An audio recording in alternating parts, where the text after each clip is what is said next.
congratulations. But louder.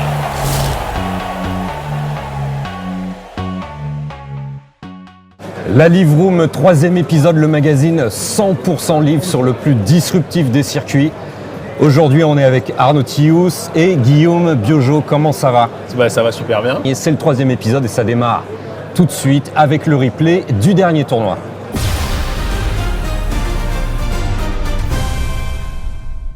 Donc messieurs, le Tucson Invitational, un seul mot à retenir, le suspense, un playoff à 4 joueurs, on s'est éclaté et ça s'est joué vraiment sur le dernier putt. Absolument, et un putt de Danili incroyable en dehors du green qui a mis, je dirais, fin au suspense et qui, une fois de plus, prouve que le live procure des émotions. Voilà, ce playoff à 4 joueurs, on le revoit tout de suite avec les meilleurs moments et surtout ce putt de Danili en dehors du green pour sceller le tournoi. On regarde.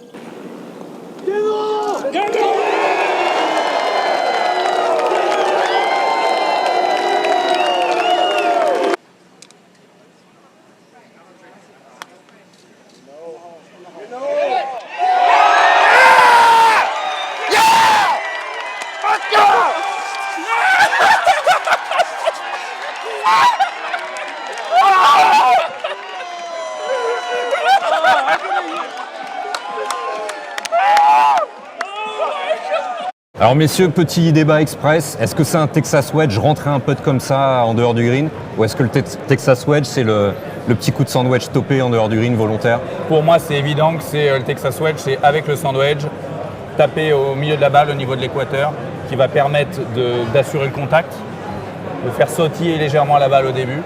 Donc pour moi, c'est absolument pas un Texas Wedge. Arnaud ?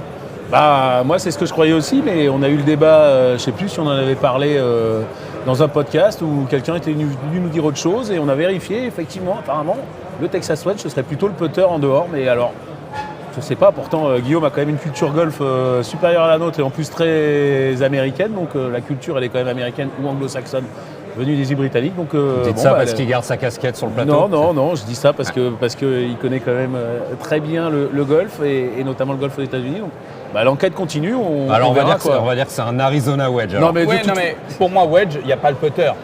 Wedge, il faut déjà avoir. Mais c'est pour ça que c'est ce qu'on a toujours cru, mais apparemment, dans nos dernières enquêtes journalistiques rondement menées où on avait vu que c'était le putter plutôt. Donc le débat continue. Le plus important, c'est qu'il ait rentré le putt et qu'il ait gagné le tournoi et que, l'émotion qu'il y avait à ce moment-là, c'était quand même assez incroyable. Il avait raté le même. Il en avait raté un beaucoup plus simple, un trou avant. Et là, il rentre un truc totalement improbable. En plus, on voit la balle qui saute, qui touche au drapeau. C'est tout ce qu'on aime dans le golf. Danili qui rentre un putt incroyable pour rentrer en play-off. Ensuite, deuxième trou de play-off, 2 mètres pour gagner, à peine 2 mètres, c'est ça ? Absolument. Il le rate un tout petit peu plus peut-être. Mais bon, en tout cas, il le rate. On pensait qu'il avait gagné. Mais pour moi, ce qu'il y a à retenir, surtout pour les gens qui regardent le livre et qui nous font l'honneur de nous regarder aujourd'hui, c'est qu'il a utilisé son putter en dehors du green. Moi, en tant qu'enseignant, c'est ça qui m'interpelle, en tout cas c'est pas le terme, mais en tout cas qui me passionne et qui, pour moi, regarder le golf à la télé, ça doit avoir 2 buts pour les gens qui regardent. Pédagogique. De prendre plaisir à regarder des joueurs extraordinaires évoluer sur des parcours extraordinaires. Et vous écoutez aussi. Ça, je suis pas sûr. Mais par contre, ce qui est sûr, c'est aussi d'apprendre de ce qu'il voit. Et là, qu'est-ce qu'on constate ? Il est en dehors du green, il a pris le putter et ça n'a pas été efficace, ça a été super efficace puisqu'il a rentré le putt. Donc pour ceux qui nous regardent aujourd'hui, n'hésitez pas à utiliser le putter. Alors attention, avec parcimonie et dans les situations qu'il le faut, mais en tout cas, là, ça vaut le coup de regarder ça et de se dire, il a gagné 4 millions de dollars en peutant en dehors du green. On n'a peut-être pas le droit de parler d'argent. Si, on peut parler d'argent, mais nous, ça ne va pas nous arriver souvent. Non, mais ça prouve l'importance pour ces joueurs-là de putter en dehors du green. Et juste un dernier mot pour revenir sur ce playoff où il y avait notamment Louis Oosthuizen et Carlos Ortiz. Où est-ce qu'on trouve les ressources mentales du côté de Danili pour subir ces montagnes, c'est-à-dire rentrer un long putt pour aller en playoff, rater une balle de match à 2 mètres et réussir à trouver la lucidité. Mais c'est toute la beauté du golf, c'est ça, c'est des up and down permanents et ces joueurs-là, c'est pour ça qu'ils sont dans les meilleurs du monde, ils arrivent à se reconcentrer et à oublier ce qui s'est passé et à regarder le coup d'après, c'est ce qu'il a réussi c'est ce qu'il a réussi à faire, quoi. Allez, on va apprendre 2-3 choses sur Danny Lee qu'on connaît pas spécialement, qui est quand même un joueur du PGA Tour et qui est arrivé sur le Live Golf cette année. 5-6 petites infos, messieurs. C'est notamment une chose à retenir, c'est un phénomène de précocité. Plus jeune vainqueur de l'US Amateur. Il avait 18 ans et 1 mois. Il a battu le record de qui ? Tiger Woods. De Tiger Woods, qui était de 18 ans et 9 mois, je crois. Voilà. Mais il en a gagné qu'un, lui. Oui, lui, il en a gagné qu'un. Tiger en a gagné 3. C'est bien d'en gagner un déjà. Un très tôt, c'est déjà impressionnant. Ouais, Voilà, pas Danny mal. Lee, un nom à consonance de Corée du Sud, mais il est passé néo-zélandais à 18 ans, juste après avoir gagné cette US Amateur. C'était en 2008. Autre record de précocité, c'était en 2009. Vous savez ce que c'était, un an après cette victoire à l'US Open. C'était chez les pros. Sur le PGA Tour. C'était en WGC, plus jeune participant à un WGC. En 2009, il a également piqué, il a fait un pic de carrière à une 34e place mondiale en 2015. C'était juste après sa victoire en 2015, donc sur le PGA Tour. Au Greenbrier, une dernière chose à retenir, il était ex-numéro 1 mondial amateur, comme pas mal de joueurs du Live Golf qui aiment piocher dans ce réservoir, messieurs. Un joueur qu'il va falloir suivre sur les semaines qui viennent. Oui, qu'il va falloir suivre. Et c'est drôle parce que ça a toujours été un joueur, ça a été pendant longtemps un joueur brillant sur le PGA Tour, mais qui, à mon avis, n'estimait pas sa carrière à la hauteur à laquelle elle devait être et qui s'est reboosté sur le Live Golf à l'image d'un Charles Howell de third. Exactement, the third. Three Sticks. Ouais. Chucky Tristic, comme on le surnomme. Et qui a un boost incroyable et C'est le même profil avec Charles Howell Exactement. qui a gagné le précédent tournoi, c'était à Mayakoba et qui a encore très bien figuré cette semaine-là à Tucson. Figuré, ouais. Featuring, figuré, un peu des deux. Donc, qui a été encore très bon à Tucson, Charles Howell, mais c'est des joueurs dont on attendait énormément quand ils sont passés pro, avec tous les deux le point commun d'avoir signé un très gros contrat avec Callaway autour du $1 million annuel et qui finalement n'ont pas rendu tout ce qu'ils auraient dû à ce qu'on attendait. Charles Howell, il a pas beaucoup gagné, mais il a quand même. Il a fait 46 millions de dollars sur le c'est PGA ça, il a Tour. pas beaucoup gagné de tournois, mais il a très bien réussi d'un point de vue, Je suis d'un point de d'accord. vue carrière, quoi. Et comme tu le dis, Benjamin, 46 millions de dollars, les gens vont dire il parle encore d'argent, mais ces 46 millions de dollars, c'est la preuve d'un succès incroyable sur le PGA. Money Ça veut dire qu'il a eu des résultats pendant très Incroyable. longtemps. Ouais. On va parler un petit peu du swing, Guillaume, de Danny Lee. Est-ce qu'on parle d'école asiatique, quelque chose de très carré? Il y a quand même pas mal de fluidité dans le jeu de Danny. Effectivement, téléspectateurs. hyper pur, hyper sans compensation. C'est-à-dire C'est-à-dire, il a un grip hyper classique, il va avoir une posture hyper classique, un plan de club classique, une phase de club très classique, très neutre, j'ai envie de dire, ce qui fait qu'il n'est jamais en compensation et qui, en général, des joueurs comme ça ont une vraie régularité et ont cette capacité de travailler la balle, en tout cas de faire tourner la balle dans les deux sens. Après, oui, asiatique par le côté très pur, très neutre, sans compensation, mais quand même très tonique. Fluide, comme tu le disais, mais moi je trouve qu'il est néanmoins Il y a de la vitesse de balle. hyper tonique, hyper athlétique, donc c'est un peu le meilleur des deux mondes. Très pur, très neutre, avec beaucoup de vitesse, ça promet. Athlétique, très pur, ça vous parle Arnaud, c'est tout à fait vous ça. C'est un rêve.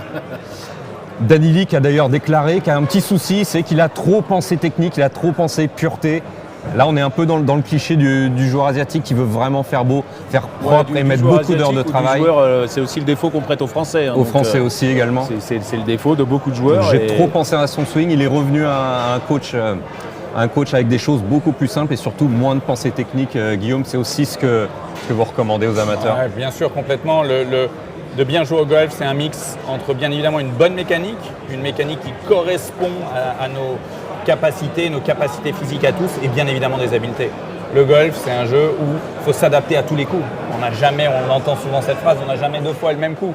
Donc la mécanique, c'est important, mais ce n'est pas l'unique composante de la performance. Et c'est sûr que beaucoup de joueurs, alors moi je serais moins radical que mon ami Arnaud en disant les joueurs français aussi, mais que beaucoup de joueurs sur la planète ont cette tendance à vouloir millimétrer tout ce qu'ils font en oubliant qu'il y a beaucoup d'habileté à avoir, il y a beaucoup d'adaptation à avoir et c'est la direction qu'il a prise, qui est plus facile quand on a un swing comme celui de Danny Lee quand même, très neutre, mais en tout cas je suis d'accord pour avoir ce mix entre une bonne mécanique mais aussi beaucoup d'habileté. Benjamin, je vais juste me permettre, hein, moi je suis pas pro de golf, mais les Français ont quand même eu cette réputation longtemps d'avoir des beaux swings. Les swings de C'est vrai. practice, Voilà, des jeux de practice. et de pas vraiment efficace, notamment au petit jeu et notamment au putting. Et je trouve qu'on le retrouve encore beaucoup. Il y a beaucoup de monde au practice en France, il y a trop de monde au practice, n'allez pas au Et les practice. putting greens sont vides. Voilà, allez sur les parcours, allez faire des approches, allez faire des putts, jouer. Le practice, c'est quasiment pour s'échauffer. Dans les îles britanniques, il n'y a quasiment pas de practice, quoi. Voilà, les gens, ils sont sur le parcours et ils performent. C'est vrai, sur le on a parcours. deux box, un tapis et encore. Le jeu Bien est sûr. souvent Bien réservé sûr. aux pros. Oui, je suis d'accord. Bien évidemment que je suis d'accord. Après, je pense, et on fermera cette parenthèse, pour performer, effectivement, le practice n'est pas le meilleur endroit. C'est-à-dire, sur 100% du temps qu'on a pour s'entraîner, si on passe 100% du temps au practice, ça ne fera pas forcément gagner des points, surtout si on ne prend pas de leçons, avec des pros PGA, bien évidemment.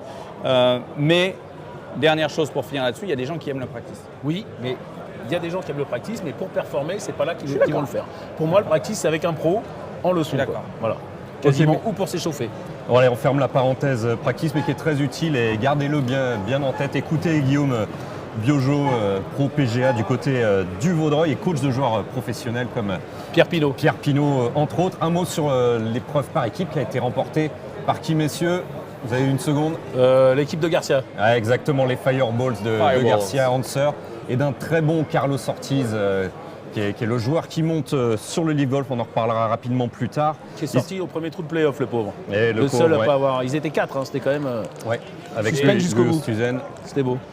Et devant les 4-6 de DJ Dustin Johnson et donc les Ironheads, l'équipe de Danny Lee et donc de Danny Lee et de son capitaine, Kevin Na.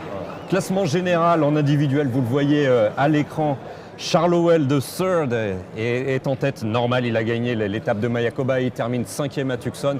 Il a juste été plombé par un mauvais début de tournoi et un triple bogey au trou numéro 8 le dimanche qui l'a complètement séché. Mais Charlowell de third est l'homme de ce début de saison sur le Live. Il domine le classement général devant Carlos Ortiz et Danny Lee, le nouveau vainqueur à Tucson sur le Live. Je Guillaume? peux me permettre de dire quelque chose sur la compétition par équipe? Interromps-moi, hésite pas. Je trouve que le fait que 3 scores comptent cette année, ça a changé vraiment la donne.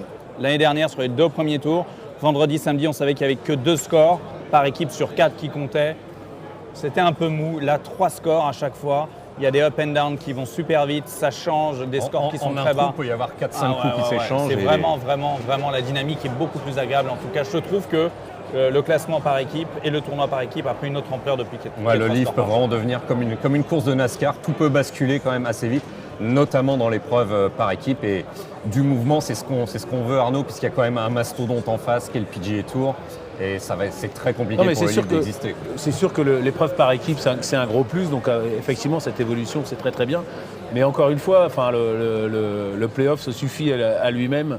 C'était incroyable à suivre jusqu'au bout. De toute façon, on le sait. Le play-off, c'est les pénaltys. En plus, tout le monde peut comprendre. Là, c'est encore une fois, c'est gratuit sur le Journal du Golf TV. C'est pour comprendre le golf. Honnêtement, le golf, ça peut être long, ça peut être compliqué à comprendre, mais un play-off, il y a quand même rien de mieux en golf. À chaque fois, on se régale. C'est fabuleux à suivre. Et un mot sur le classement général par équipe, puisqu'on n'oublie pas qu'il y aura une super finale du côté de l'Arabie Saoudite en fin de saison. Ce ne sera pas à Miami cette année. Les Four Aces, dont on n'entend pas trop parler, qui ont écrasé l'épreuve l'an dernier. Ils sont premiers au classement par équipe. Ils sont très réguliers, 2 fois deuxième, 48 points, devant les Fireballs donc de Sergio Garcia, qui est en forme. Et on en reparlera pour le Masters tout à l'heure. Et les Crushers de Bryson DeChambeau. Un petit mot, messieurs, sur le classement par équipe. Les Four Aces, obligé, hein. Si, bien sûr. Les Four Aces qu'on n'avait pas vu venir quasiment jusqu'au dimanche. Et le dimanche, je crois que c'est Patrick Reed qui a fait 65, 64 et qui a fait basculer aussi pas mal de Deux choses. quarts de 68 de Dustin Johnson qui commence à ressortir la tête de l'eau. Bien sûr, et qui Là avait aussi, très mal démarré. au Master, ça va être sympa à voir. Ouais. Mais on va en parler puisqu'on passe tout de suite au top et au flop de la Live Room.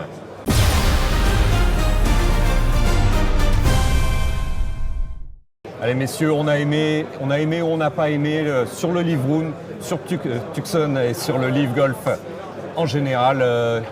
Arnaud, on commence. Non, mais ce mois-ci, il y a eu l'interview de Thomas Pieters, notamment, qui est revenu un peu sur son passage sur le Live et qui disait qu'il avait il avait plutôt choisi son bonheur dans la vie plutôt que 2 enfants notamment, voilà, en bas âge. plutôt que la compétitivité ou en tout cas le fait on va dire de souffrir ou la vie aux États-Unis. Et Nicolas Colsert nous l'avait raconté dans les colonnes de Journal du Golf quand il était sur le PGA Tour en 2011. C'est quand même une vie solitude. C'est une vie très particulière. Lui, il dit, Thomas Pieters, il dit, moi je suis pas McIlroy, je suis pas Woods, j'aurai jamais leur palmarès et il dit voilà, j'ai choisi d'aller sur le Live, mais je trouve ça honnête de sa part et c'est quasiment la seule recrue, en tout cas la plus belle recrue de cette année pour le Live. Ça fait du bien d'avoir un joueur européen et c'est intéressant parce que lui aussi, on va le voir sur les tournois des Grands Chelems parce qu'il est encore dans le top 50 parce que malheureusement, les joueurs qui sont sur le Live depuis un an, ils ont tous reculé au classement mondial. Donc, Ils ne marquent plus de points. on va les voir au Masters, mais plus. après, sur les autres tournois du Grand Chelem, on va beaucoup moins les voir. Et ben, lui, au moins, Thomas Pieters, il va faire un petit bout de chemin sur toute cette année sur les tournois du Grand Chelem en espérant qu'il soit performant. Et d'ailleurs, dans son interview, il déclare qu'il espère être performant et être retenu en Ryder Cup. Donc, affaire à suivre pour Thomas un joueur Pieters. qui a signé 3 ans sur le Live d'après nos informations et qui pense quand il aura 34 ans, éventuellement revenir sur les circuits traditionnels. Si toutefois c'est possible et ça ne sera pas si simple. Il va jouer en Europe de toute façon. Ça, et sur l'Asian Tour ouais, et également pour l'instant, il a le droit. sur nos antennes. Guillaume, top flop du Live ce dernier mois. Alors je sais pas si c'était un top flop ou Top. top. En flop, vous vous couchez trop tard après avoir commenté. Grave. Mais en top, non, c'est ma femme, ça surtout qui dit ça. Mais non, en top, je trouve que les choses montent en puissance avec le Live et qu'il faut laisser du temps au Live. C'est-à-dire, tout le monde est en train de comparer au Seulement PGA 9 Tour. tournois ont été joués sur le Live. Tout le monde entre compare l'année ça au dernière et PGA cette Tour. année. Le PGA Tour, c'est des centaines, des milliers de tournois. Ça fait des dizaines d'années que ça existe. Là, ça vient de démarrer et déjà, c'est à la hauteur c'est mieux que ce qu'on espérait. Donc ça, c'est mon top. Mon flop, je payais des joueurs qui ont fait, je ne sais pas combien a fait le dernier, c'était peut-être Chi-Wan Kim ou plus 12, plus 13, ça me dérange. 120 000 $ au compteur. 120 000 $, 130 000 $ pour le dernier. 48e. 48e, ça me dérange un peu. C'est pas dans la culture golf de payer les joueurs qui jouent mal. Mais Non. ils sont là, ils font le boulot avec les médias, avec les fans. Ouais, peut-être, mais moi, c'est quelque chose qui me dérange et la Ils sont sensation déplacés, que j'ai avec quand des même. frais. Ouais, des frais, 120 000 $ de frais, c'est trop. Mais tant mieux pour eux. Tant mieux pour eux, mais ça, c'est mon petit flop. Moi, je trouve que c'est trop. Je peux en placer un petit top flop. Ouais, vas-y. Les flops, messieurs, Dustin Johnson, Cameron Smith, Brooks Koepka, même Phil Mickelson, même s'il y a du mieux, on ne les voit pas assez. C'est les leaders du Live, c'est eux qui doivent propulser ce nouveau circuit disruptif sur une autre planète. Et on ne les voit pas dans le top 10. Ça, c'est la grosse déception. Un autre flop, ça fait quand même pas mal de flops, c'est Brooks Koepka qui se tient un petit peu n'importe comment à un match de hockey. C'est un fan de hockey de l'équipe des Florida Panthers au nord de Miami, près de son domicile. Et il s'en est pris au capitaine de son équipe favorite des Florida Panthers, Aaron Ekblad, qui a failli, selon Brooks Koepka, coûter la place en playoff de son équipe. Et il s'est affiché avec un grand cône. Vous voyez la symbolique du cône quand on est défenseur dans un sport collectif, c'est quand même pas terrible. Je pense qu'il avait quelques bières dans le cornet. C'est une fois de plus. Surtout que s'il y en a un qui n'a pas donné de leçon, vous venez de le dire dans le premier flop, c'est quand même Brooks Koepka. Depuis qu'il est sur le Live et même avant, on va pas dire qu'il secouait plus un ballon, mais enfin bon, en tout cas, c'est pas le Koepka avec 4 victoires en majeur qu'on avait connu. Donc honnêtement. Non, on parle d'un Hall of Famer qui doit savoir sait ce qu'est le sport. C'est un athlète. Et surtout que lui, il n'a pas de leçon à donner en ce moment. Quoi. Voilà, c'est regarde, balaye devant ta porte. Et si tu redeviens dominant, éventuellement, tu pourras donner des leçons. Pour l'instant, tais-toi, travaille et joue bien au golf. Ouais, Brooks Koepka qui n'a pas marqué des points du côté de Sunrise et de la NHL. On va le retrouver évidemment du côté sur le prochain tournoi, du côté d'Orlando et les tops. Carlos Ortiz qui monte en flèche. 7e place au Mayakoba, une victoire au Mexique sur son circuit local, mais ça compte quand même, une petite victoire sur le circuit PGA mexicain et donc les playoffs à Tucson.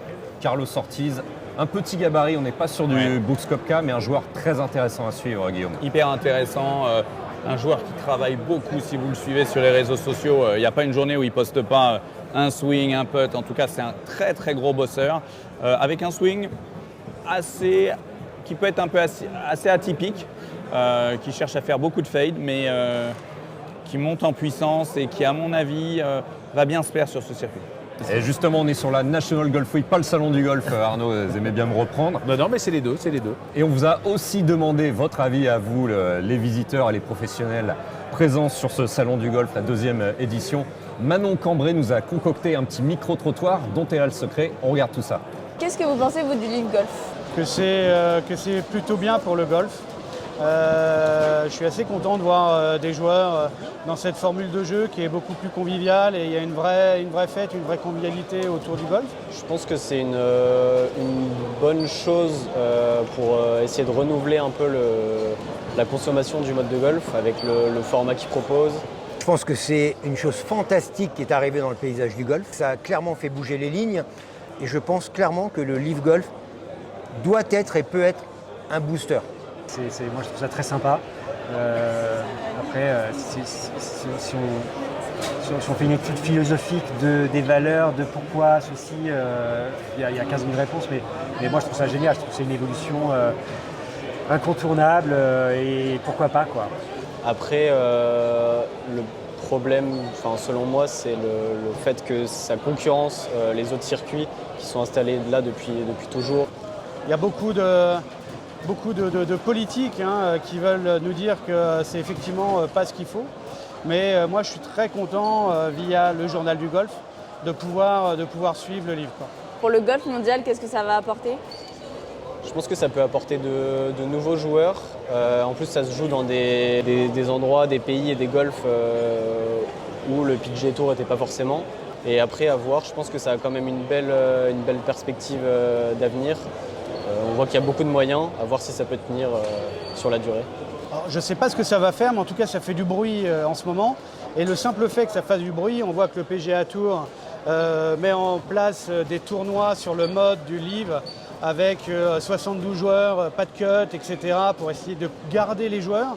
Donc s'ils font ça, c'est qu'effectivement le Live fait peur. Et ce qu'ils apportent, c'est ce qui nous manque un peu alors, sur le plan mondial, mais clairement en France, c'est de dire que le golf, c'est un sport, c'est un jeu extraordinaire qui peut être ultra fun, qui peut être ultra accessible. Et selon moi, ça a été une bonne chose pour essayer d'apporter une patte un peu plus jeune au monde du golf. Messieurs, réaction sur ce micro-trottoir. Les gens sont encore un petit peu ne connaissent pas encore le livre, mais ça va prendre à votre avis?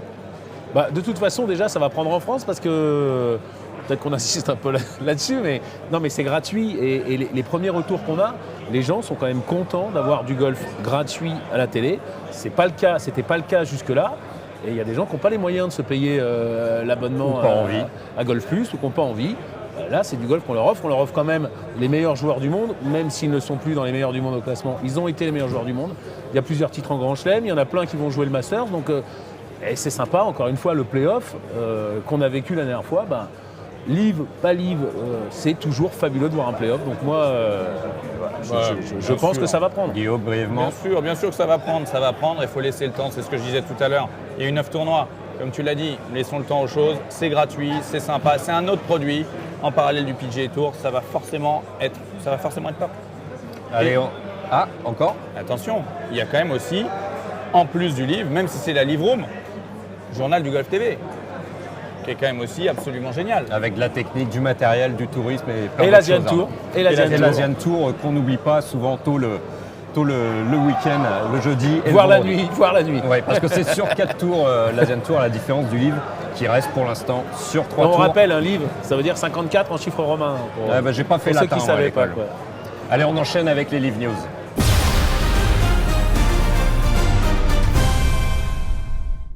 Donc messieurs, on passe aux news du circuit et je compte sur vous pour me couper la parole, disruptif, ok? Allez, première news, Andy Ogletree qui remplace Annie Barnes. L'Aéric a terminé 40e sur 48 à Tucson, donc pour ce tournoi d'Orlando. On cite des raisons personnelles. On y croit, on n'y croit pas? Non, on n'y croit pas. On n'y croit pas. Ogletree qui est en tête qui est en tête, si mes souvenirs sont bons, de l'ordre du mérite de l'Asian Tour. Donc je pense que ça le crédibilise parce qu'il n'avait pas fait une bonne année Ogletree l'année dernière sur le livre. Il avait été catastrophique, il avait fini dernier à Londres et on ne l'avait plus revu. Exactement. Donc Non, là, c'est bien parce qu'encore une fois, le problème du livre, c'est un peu cette ligue fermée et qu'il y ait du sang neuf qui viennent régulièrement, que des joueurs soient rétrogradés. Voilà, que des joueurs soient rétrogradés. Moi, c'est tout ce qu'on demande à un sport.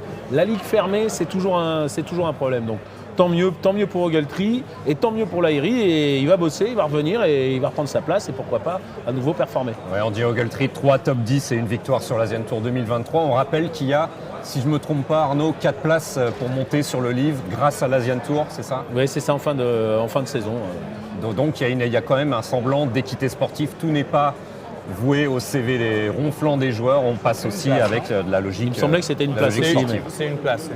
Pas 4 places, une place.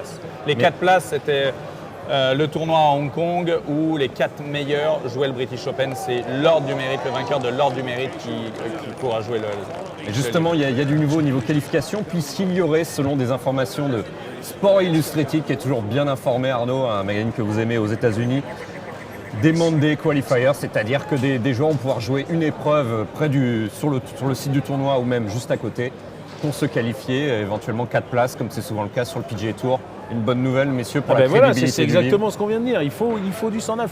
Si vous voulez laisser les 48 entre eux qui prennent 120 000 $ comme le faisait remarquer Guillaume en étant dernier, bah, ils vont moins se bouger. En revanche, si vous pouvez perdre votre place, même s'il n'y a pas de cut, si vous pouvez perdre votre place, vous allez bosser un peu plus, vous allez être un peu plus hargneux en tournoi. Donc c'est une très bonne chose. Vous me gavez avec cette histoire de 120 000 $. Mais le joueur vient, paye des frais, bon, même si parfois ils sont remboursés. Mais oui, mais depuis la nuit des temps, en golf, le joueur vient, il paye des frais. L'humanité a fait des erreurs monumentales pendant la nuit des temps et on a évolué. Mais encore une fois, moi, ce que disait Guillaume. Le joueur fait le boulot. Mais le joueur fait le boulot, mais quand il joue plus 13, c'est ce que disait Guillaume. Quand il fait plus 13, maintenant, il pourrait peut-être instaurer quelque chose. À plus de 10 coups ou de 20 coups du leader, comme à Augusta, le mec pas payé. Voilà, je suis pas d'accord. Mais alors après. Mais tant mieux. Mais tant mieux, exactement. Maintenant, attention, parce que mine de rien, aujourd'hui, puisqu'on compare le livre toujours au PGA Tour, le PGA Tour copie le livre pour plein de raisons et pour cette raison aussi, parce que sur le PGA Tour, comme sur l'European Tour maintenant, DP World Tour, pardon, les joueurs vont avoir un minimum garanti en fin d'année. Donc oui, maintenant, 120 000 $, Ben, c'est trop. On me dit 20, 30 000, ok, 120 000, c'est trop. Tant mieux pour eux, et un joueur. Ah mais ça, tant mieux pour eux. On est d'accord, tant mieux pour eux. Mais pour la compétition et la compétitivité, c'est pas tant mieux. Ouais, je m'enflamme un peu et je suis d'accord avec Arnaud, je suis désolé de rebondir là-dessus. Moi, je suis sûr que les joueurs, je suis désolé, certains vont moins s'entraîner. L'argent est garanti. L'argent est garanti. Quand on joue... Vous signez dans un club de basket à la sortie d'une fac US, vous signez dans un club de foot, quel que soit le niveau chez les professionnels semi-pro, vous avez votre salaire, que vous soyez en tribune ou sur le terrain. Oui, mais sauf que si vous êtes en tribune à un moment, vous allez perdre votre salaire et si vous êtes payé à rien faire, vous allez moins bouger. Qu'est-ce qui s'est passé sur le livre? Anibal Lahiri, il est où? Il est en tribune. Ah non, mais ça c'est très bien. Mais c'est très bien, mais évidemment. Allez, on enchaîne parce que vous m'énervez là. Moi, on aime t'énerver. On parle audience TV, vous êtes de plus en plus nombreux à nous suivre sur Journal du Golf TV, mais aussi sur l'équipe live, on peut le dire Arnaud, plus de 10 000. Quelques milliers. Environ 10 000, ça progresse et on vous en remercie. Aux USA, ça a encore du mal à prendre, ça a encore du mal à lutter avec le PGA Tour. Moins de 300 000 téléspectateurs sur CWS, le canal local qui retransmet le livre. Ça met encore un petit peu de temps à prendre. Très brièvement, messieurs, une déception niveau audience télé? Non, mais en même temps, c'est ce que disaient les gens du livre aussi. Il faut savoir que c'est là-dessus, comme disait Guillaume, ça débute à peine le livre. Là, la retransmission, il n'y a eu que 2 tournois cette année. Il faut que les gens aient l'habitude, il faut savoir sur quel canal aller le chercher. Une fois que la saison sera bien entamée, encore une fois, on va en parler. Mais s'il y a un joueur du livre qui performe au Masters, il faudra qu'il gagne. On va voir les audiences télé la fois d'après. On va en parler. Les gens vont savoir où aller regarder et ça va monter en flèche. CBS, nouvelle info CBS qui va diffuser le Masters, c'est la semaine prochaine. J'espère que vous êtes prêts. A annoncé que les 18 joueurs du livre ne seront pas snobés à l'antenne. Ça, c'est une super nouvelle. Bon, ça paraît évident. De toute façon, qu'on va vous les snobber. Ça paraît évident, mais ça ne l'est pas pour l'European Tour. Et puis... Ouais, Patrick Reed, on l'a vu quand il était en dernière partie. Vous ne pouvez pas snobber les dernières parties. Oui, enfin, quand on veut vraiment être en dernière partie, vous pouvez faire ça. Ouais, mais enfin, les joueurs français, ils sont snobés depuis tout le temps sur le European Tour. Non, mais quand vous êtes en dernière partie, vous n'avez pas le choix. Les gens vous les montrez. Ouais, mais quand on voit que le PGA Tour, la semaine dernière, mettait le palmarès de qui avait gagné à Austin et qu'ils avaient retiré les joueurs du livre, c'était quand même hallucinant. Ouais, c'est ridicule. Donc, ça, c'est ridicule. Je pense que c'est important que CBS dise bien, attendez, on traitera tout le monde de la même manière. Et attention, je pense que, ok, c'est CBS qui le dit, mais je pense que Augusta National derrière leur a dit aussi. Il leur a dit, attention, ici... Qui a décidé de ne pas fermer les portes aux joueurs du livre, comme très probablement Enfin, c'est même sûr, le British Open et l'US Open, on attend encore la réponse Il paraît que c'était de la fait pour le PGA PGA. of America Il paraît pour que l'US c'était fait. PGA. Il paraît que c'était fait, non? Bon, mais logiquement, les joueurs du livre vont pouvoir continuer de jouer les majeurs. Messieurs, je vous sens bien chaud et ça tombe bien, c'est la 4e partie de cette émission de la Live Room, le débat. Bon, on en parlait à l'instant, l'imminence du Masters. Alors, messieurs, question un peu provoque, mais c'est un vrai débat. Est-ce qu'un joueur du livre peut gagner le Masters? Évidemment. Bien C'est sûr. une évidence. Surtout quand. Ils sont quand même assez nombreux. Ils sont 17, 18 Ils sont 18. 18. Quelques anciens vainqueurs. Il y en a combien? 8, je crois? Quelque chose comme ça? Ah, facile, rien qu'avec Phil Mickelson, déjà on en a Non, 3. je parlais pas du nombre de. Ah, pardon. je parlais des joueurs qui Du ont nombre gagné de joueurs. le nombre de joueurs qui ont gagné le Masters. Mais Ils il sont, y a Bubba Watson également. oui, non, mais il y en a 7 ou 8, je crois. les anciens Schwarzel, vainqueurs. enfin, il y en a un Dustin paquet. Johnson, Schwarzel, Patrick Reed, enfin il y en a. Donc voilà, ils Ouais, connaissent hein. Augusta et ils savent se préparer. Aucun Non, doute, bah, aucun doute, aucun Ouais, doute. ouais. Moi, ce qui me fait douter, c'est la pression mentale. On l'a vu l'an dernier avec des grands joueurs, des barons européens qui ont signé sur le livre et qu'on n'a pas vu de l'année. Pourquoi? Parce qu'ils étaient écrasés par le poids des critiques, par le regard du monde Ouais, du golf mais qui a alors été là, porté sur eux. moi, je le vois plutôt comme une pression positive là, cette fois. Moi je le vois, et puis vous voyez un Patrick Reed quand il est venu Seul sur le... contre tous. Ouais, quand vous voyez un Patrick Reed qui est venu sur le Tour européen, lui c'est justement, il va adorer ça. Dustin Johnson, je pense que lui il s'en moque Rien complètement. ne le touche. Bon, Mickelson, malheureusement il joue pas bien. Après j'aimerais bien qu'il renaisse à Augusta, mais j'y crois pas trop. Un Cameron Smith, il est australien, je pense que lui il est tout à fait capable de surmonter toutes les difficultés. Donc non, ils vont être performants et justement il va y avoir un match dans le match, ça va être passionnant à suivre. Certain. Et alors pour peu que les joueurs du Live Golf aussi commencent à bien jouer, alors là la pression justement peut s'inverser et c'est les autres qui vont avoir la pression parce qu'on va leur dire attendez, soi-disant les mecs ils sont sur un circuit moindre et puis ils jouent aussi bien ou mieux que vous, donc non, ça va évidemment être passionnant à suivre, ça c'est sûr. Ouais, un petit chiffre pour appuyer le fait que moi j'y crois moyennement à un joueur du livre vainqueur ou même dans le top 5, c'est le chiffre 5. 5 top 10 sur le livre 2023 seulement pour les 18 joueurs qui vont jouer le Masters, dont 0 pour Dustin Johnson et Brooks Koepka. Messieurs, ce Ouais, chiffre-là, ça devrait vous Ouais, faire taire mais- là quand même. Non, de toute façon, en plus, Augusta, c'est quand même encore autre chose. Et ils vont avoir une autre envie. Et moi, je pense que justement, je crois qu'on va y venir, mais Orlando, cette semaine, va être passionnant à suivre parce que c'est quand même le tournoi juste avant le Master. Et ils vont commencer à monter en pression, là, pour une fois. Ils vont plus que jamais avoir envie de bien figurer. Donc, et je pense qu'ils vont arriver à Augusta lancés comme des avions. En tout cas, je l'espère. Non, moi honnêtement j'y crois vraiment et c'est pas politique ni pour faire un débat. Moi je crois vraiment. Je vous dis un Patrick Reed, mais Vous avez mis de l'argent ou quoi? non, mais j'aimerais bien le voir en dernière partie avec McIlroy le dimanche ou même le samedi. Ça serait savoureux, Ouais, ça l'odeur pourrait- du enfin, sang. d'ailleurs, même pas forcément en dernière partie. Dans le coup, Ouais. dans les 5 dernières Bien parties, sûr, dans le bien coup, sûr. le samedi ou le dimanche, je pense que alors là, un Patrick Reed, l'odeur du sang, il va adorer, ça c'est Bon, sûr. il y a quelqu'un qu'on plaint sur cette terre en ce moment, c'est le responsable du plan de table pour le dîner des champions au Masters qui a lieu la veille du tournoi. Même si les joueurs commencent à éteindre les flammes, Brooks Koepka, Bubba Watson, Sergio Garcia ont dit que ça allait très très bien se passer, que eux en tout cas étaient très contents d'aller à Augusta. Et justement, on écoute une réaction de Sergio Garcia, c'était en préambule du tournoi d'Orlando.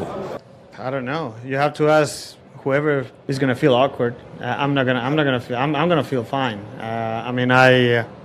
I don't have any problems with anyone, and I try not to make a big deal out of it.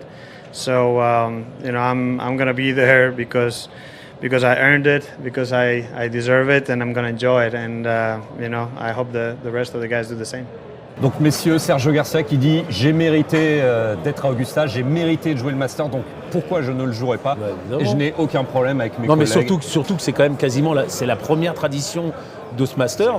C'est une fois que vous le gagnez, vous devenez membre d'Augusta. C'est ça quand vous mettez la veste verte, c'est que vous devenez membre d'Augusta. Vous êtes membre d'Augusta, vous avez le droit de jouer le Masters quasiment à vie, en tout cas d'être là chaque année. Garcia, il a gagné le Masters, évidemment qu'il a le droit d'être là, comme Mickelson, comme Dustin Johnson, comme Bubba Watson. Évidemment qu'il a le droit d'être là, ça c'est sûr. Sur les autres tournois du Grand Chelem, ça se discute, mais alors à Augusta, s'il y a un endroit où ça se discute pas, c'est bien là. Messieurs, une phrase, un prono, le Masters, qui va gagner? Jordan Spieth. Le chouchou, on parle, Jordan Spieth. on parle à un coach Altus évidemment, forcément. Non mais vraiment, moi j'ai encore vu une stat sur Jordan Spieth au Masters, c'est hallucinant, je crois, le score sous le par ou le. Voilà, et là comme il joue mieux que il remonte encore la pente, il rentre dans le top 10 où il est pas loin. Moi Jordan Spieth évidemment. Moi, j'aimerais bien voir un Européen gagner. Ça, c'est le choix du cœur. Mais évidemment, le choix du cœur, quand on parie, notamment quand on parie de l'argent, c'est pas toujours une bonne idée dans le golf américain. Le vent en poupe et un vainqueur américain, messieurs. Pas John Ram. Non, pas John Ram, mais bon, Scotty Scheffler. Hein. Ouais, Scotty Scheffler, ça paraît hyper logique. Il était encore en forme.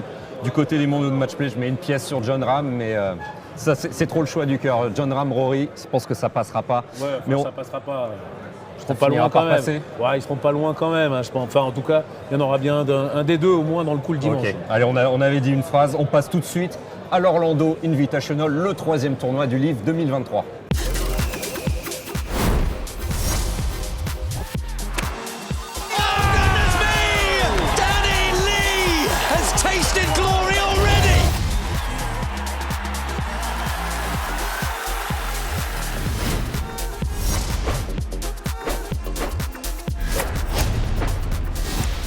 C'est donc 3e tournoi du Live 2023, c'est Orlando en Floride. Guillaume, un parcours qu'on connaît un petit peu puisque c'est le théâtre d'EQ School, ça a longtemps été le théâtre d'EQ School. Et une petite info pour démarrer tout de suite, je te prends à froid. Dustin Johnson 2007, il a gagné sa carte sur le PGA Tour sur le parcours de l'Orange County. Crooked Stick. Crooked Cat. Crooked Cat, parce qu'il y a plein de terres, il y en a 2 en tout cas sur place. On connaît cet endroit pour plusieurs raisons, c'est aussi l'endroit où tous les ans il y a le PGA Show. Ouais. On regarde la vidéo en même temps, vous voyez un peu le style du parcours. Et effectivement, c'est un parcours qui a vraiment l'habitude de recevoir à la fois les Q-School, qui a reçu pendant des années aussi des tournois du LPGA Tour. Donc c'est un parcours qui est très connu, où il y a énormément de vent tout le temps. Très exposé au vent. Ouais. Hyper exposé au vent. Donc, un style un peu links, on va dire linksy. Inland. Vous n'aimez pas trop ce terme links inland. C'est links ou pas, non? Non, mais comme vous avez l'habitude de râler sur tout. Un links inland. Hein.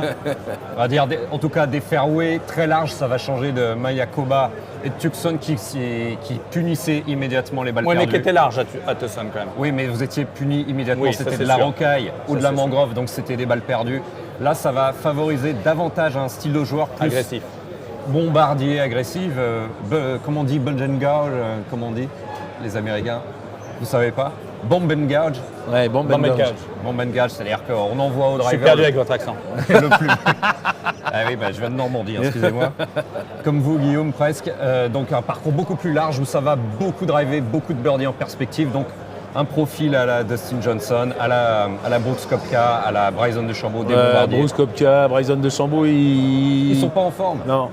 Oui, mais peut-être que justement, et on va pas se raconter l'histoire, on adore le livre, mais tous ces joueurs aujourd'hui, que ce soit Koepka, DJ, tous ces joueurs-là, peut-être ont mis un peu le pied sur le frein. Ils ont pris un gros chèque pour venir. Ils ont fait 4 mois de vacances aussi, ça fait mal. Et par contre, c'est les compétiteurs. Le Masters, pour eux, ça a beaucoup d'importance. Et à mon avis, on est la semaine du 22. Ce que je veux dire, c'est que je suis d'accord pour Dustin Johnson, mais DeChambeau et Koepka, leur descente aux enfers avait commencé avant. Il y a des blessures. Koepka, c'est un autre problème. Voilà. Et puis en plus, DeChambeau, il recommence déjà à en parler, son fameux par 68. Moi, Augusta, c'est un par 68. Première conférence de presse, tout le monde va encore lui ressortir. Donc, alors lui, pour le coup, il va arriver avec du poids sur les épaules, le DeChambeau.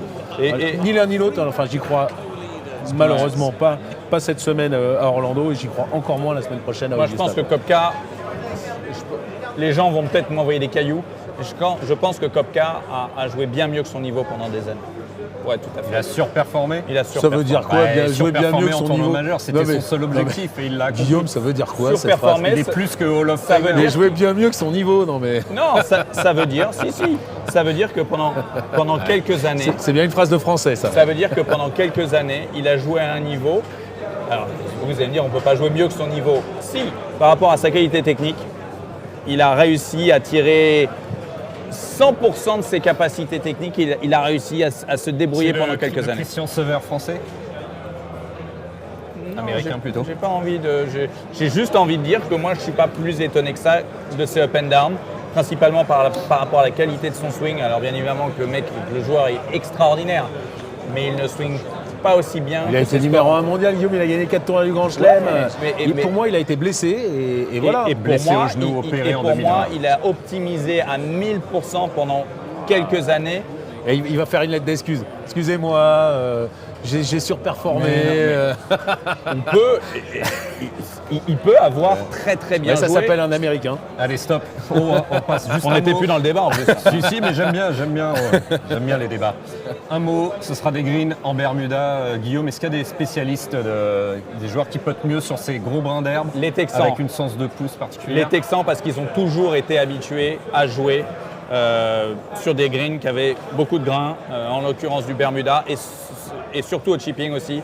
Donc c'est une évidence que ces joueurs-là, tous les joueurs qui jouent dans des endroits très chauds où le Bermuda est favorisé parce que ça nécessite moins d'eau, auront une avance, en tout cas des capacités probablement meilleures sur ces greens. Donc des joueurs texans ou qui ont bien connu le Texas. Patrick Reed, natif du Texas. Je crois que Taylor Bush a fait Oui, sa fac absolument. du côté du Texas, à vérifier, mais il y a quand même pas mal de joueurs qui viennent de ce côté-là, du sud des États-Unis. Donc à Tout à fait, le surveiller sud des États-Unis. les performances sur les greens. Mais bon, ça, on enfonce des portes ouvertes. C'est le cas sur chaque tournoi, mais en particulier sur des greens en Bermuda. Donc des gros brins d'herbe, des sens de pouce très particuliers. Et ça, Ce qu'on appelle du grain. du grain. Allez messieurs, on enchaîne avec la partie prono de la Live Room. Un petit tour sur ce qu'en font les bookmakers du côté de Las Vegas. C'est leur métier généralement. Ils sont très bons. Un favori pour ce tournoi. Il n'est pas du tout texan. Il vient de Brisbane, du côté de l'Australie. Cameron Smith à 12 contre 1. De toute Guillaume, façon, surpris? non, c'est le meilleur au classement mondial. Donc, Enfin, voilà. il n'est pas dans une forme incroyable sur Il le est livre. quasiment à la rue cette année. Il y a eu deux Enfin, tournois. étonnant, quand Il y a eu même. deux Étonnant. tournois. Les tournois, ils se relancent. Un Charles Howell pour moi est plus. Enfin, moi je mettrais plus d'argent aujourd'hui sur Charles Howell. que Charles sur- Howell à 16 contre 1, au même titre que Joaquin Niemann. On y croit un petit peu plus. Oui, évidemment. Allez, au niveau des grosses cotes, messieurs, 150 contre 1, vous savez quel vainqueur de majeur, notamment Phil Mickelson. Augustin. Phil Mickelson, donc on n'y croit pas du tout du côté des bookies. Non, mais à chaque fois qu'on le commente, même en Arabie Saoudite, on pense qu'il va renaître de ses cendres, mais quelque chose est cassé chez Mickelson. Après, encore une fois, peut-être que ça, mais pour l'instant, c'est cassé. Voilà, c'est pas déréglé, c'est cassé. Vous dites ça Il va parce qu'il a falloir perdu du poids, qu'il est revenu au poids du lycée, que vous êtes jaloux. Arnaud. Ouais, aussi sûrement, mais non, mais ça fait mal au cœur de voir Phil Mickelson. C'était quand même un des héros du golf. C'était un des deux héros du golf avec Tiger Woods. Et depuis 1 an et demi, c'est la descente aux enfers, déjà médiatiquement, et maintenant c'est la descente aux enfers au point de vue golf. C'est Tout triste, est lié de c'est toute triste façon. de le voir jouer au golf de cette façon-là. C'était quand même un des plus beaux palmarès, encore une fois, une des deux stars du golf depuis 20 ans. Ça fait mal au cœur, donc 150 contre 1, c'est logique, mais c'est cassé encore une fois. Après, peut-être qu'il va trouver la clé pour réparer, mais pour l'instant, c'est cassé. Ouais, pour finir sur les pronos, en tout cas les cotes, 50 contre 1 pour un Bryson DeChambeau sur un parcours beaucoup plus ouvert. On va pouvoir driver, mais on part de loin. Mais si on en a déjà parlé brièvement. Un coup il prend 25 kilos, un coup il en prend 10, il en perd 20. Enfin, franchement, il sait pas où il en est. Il sait pas où il en est. Avec tout le respect que j'ai pour lui, mais il cherche tellement. Il a surperformé de Chambaud de toute façon. Vainqueur de l'US Open et ex-membre du top 5 mondial. Un coup, il veut prendre du poids, un coup, il veut en perdre. Il se cherche encore beaucoup et je pense qu'il faut toujours un temps d'adaptation et il l'a pas encore. Non, mais lui, c'est comme Koepka, il est blessé. Et voilà. Et avec tout ce qu'il a fait, justement, prise de poids, tout ça, ça va être compliqué pour lui de revenir. Autant Koepka, moi je crois qu'il peut récupérer un physique, autant DeChambeau, ça va être beaucoup plus compliqué. Il s'est quand même infligé des séances de travail avec ses protéines, ses machins. Moi, voilà, attention DeChambeau, je ne sais pas si un jour il retrouvera quelque chose. Ouais, on va rester sur Smith, Niemann, Howell et pourquoi pas un Patrick Reed, comme l'a très bien dit Guillaume sur des greens en Bermuda. Un joueur texan et pourquoi pas Brendan Steele aussi qu'on a oublié également à 16 contre 1. Messieurs, on va passer à la partie de l'émission de la Live Room que je préfère, c'est le quiz.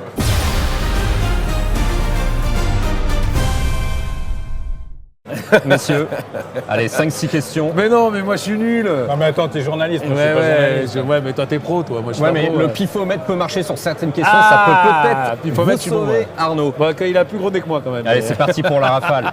9 tournois du livre ont été joués en stroke play dans l'histoire de ce jeune circuit. Combien de vainqueurs? 9 tournois, combien de vainqueurs? 9. 9. Un point pour Arnaud. non, il n'y a pas le buzzer là. Arnaud, c'est l'école RMC, hein, attention, hein, ça va très vite, quoi.